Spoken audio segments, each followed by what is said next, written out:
Crônicas do Amanhecer. Por Feijão. Centro Espírita Allan Kardec de Balneário Gaivota, 8 de janeiro de 2022. Reencarnação pela ciência. 3 casos do arquivo de Ian Stevenson, parte 3. A rigorosa metodologia criada pelo pesquisador canadense-americano Ian Stevenson, professor da Universidade da Virgínia, falecido em 2007, para investigar a reencarnação é, por enquanto, a melhor maneira de abordar esse assunto sob um prisma científico. Os detalhes dos casos selecionados, apresentados em livros como 20 Cases Suggestive of Reincarnation ou European Cases of the Reincarnation Type, sempre impressionam as mentes mais arejadas. Conheça a seguir o resumo de alguns deles. O singalês Sujit começou a falar sobre uma vida anterior em 1971, com menos de 2 anos de idade.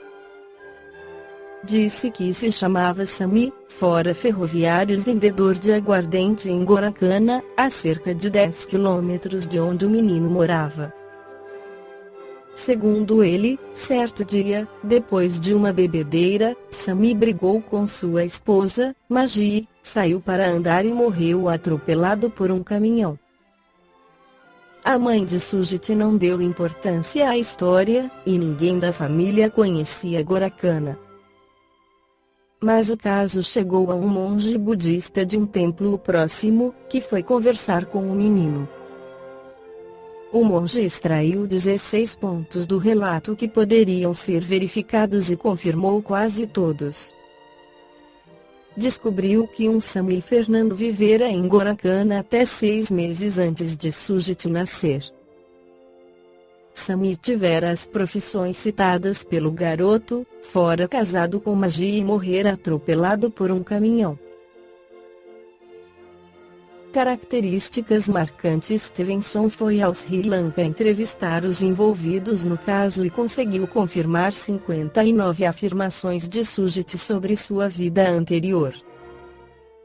O pesquisador notou no menino características marcantes de Sami, como o gosto pelo canto, a propensão à violência física, uma imensa generosidade e um precoce interesse por cigarros e álcool. 2. Ravi Shankar, um garoto indiano sem parentesco com o famoso sitarista, começou a discorrer sobre sua vida passada também por volta dos 2 anos de idade, em 1953. Ele disse que antes morava num distrito vizinho, descreveu seus brinquedos: um elefante de madeira, uma pistola, uma bola e um anel que guardava numa cômoda. Contou que o pai era barbeiro e deu seu nome. Depois, afirmou que fora assassinado, identificou os criminosos por nome e profissão e forneceu detalhes da morte: esfaqueado enquanto comia goiabas. Quando o menino completou 4 anos, sua família foi visitada por um homem que ouvira falar do caso. Ele lhes disse que seu filho de 6 anos fora assassinado 6 meses antes do nascimento de Ravi, nas circunstâncias descritas pelo garoto. Marca de nascença. Stevenson foi à Índia investigar a história em 1964. Ravi já estava então com 13 anos, mas o pesquisador descobriu que um professor havia anotado os relatos do garoto quando ele tinha 5 anos. A partir desse material, Stevenson conseguiu confirmar 26 pontos da narrativa de Ravi, como os brinquedos, o anel na cômoda e as goiabas.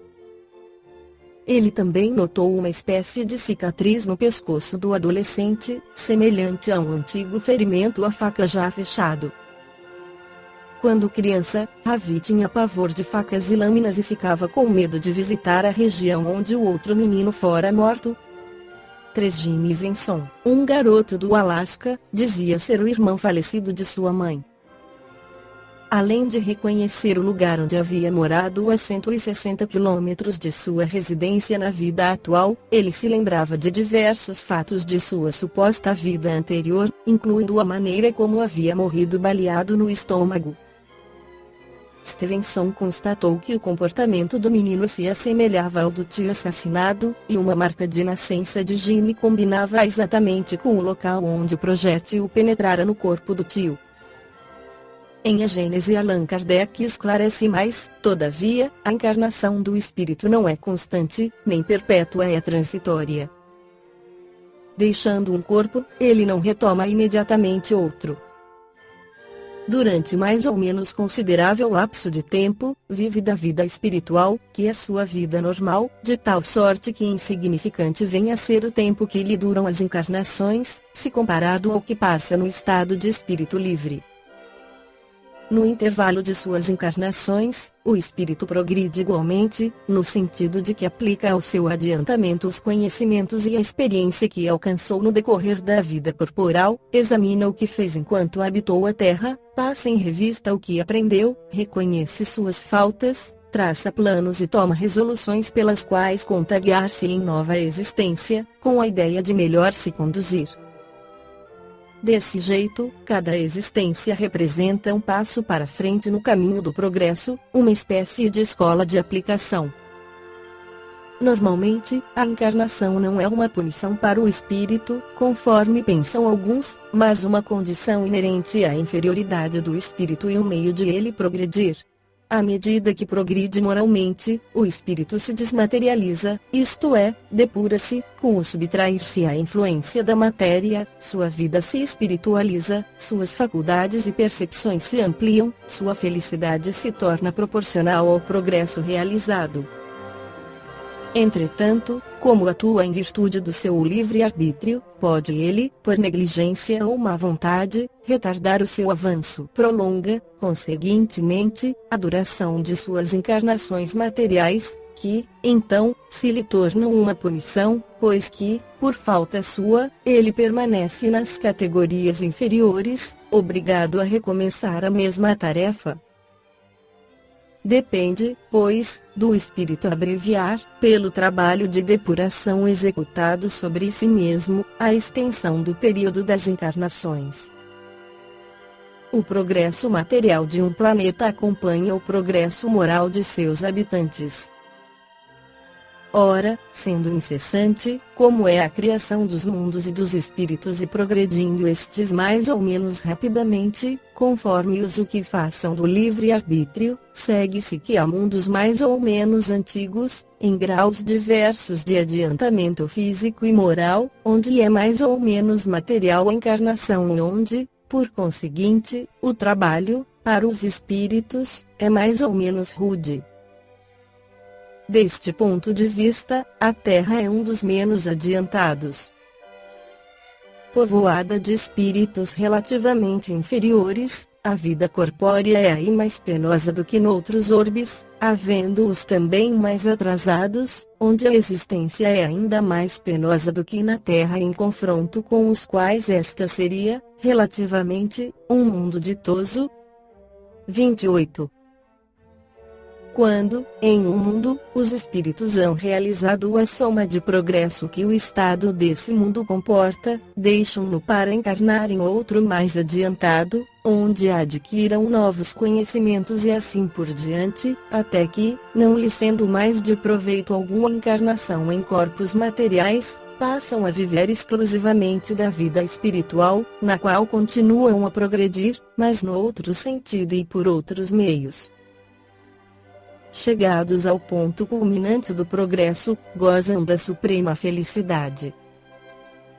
Admitidos nos conselhos do Onipotente, conhecem-lhe o pensamento e se tornam seus mensageiros, seus ministros diretos no governo dos mundos, tendo sob suas ordens os espíritos de todos os graus de adiantamento. Assim, qualquer que seja o grau em que se achem na hierarquia espiritual, do mais ínfimo ao mais elevado, tem ele suas atribuições no grande mecanismo do universo, todos são úteis ao conjunto, ao mesmo tempo que a si próprios.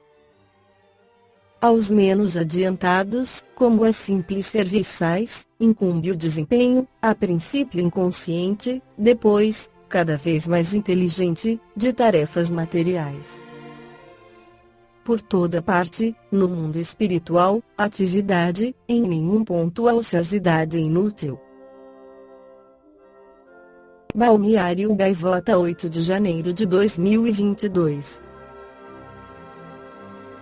Por Feijão. Centro Espírita Allan Kardec de Balneário Gaivota. Que a paz esteja com todos.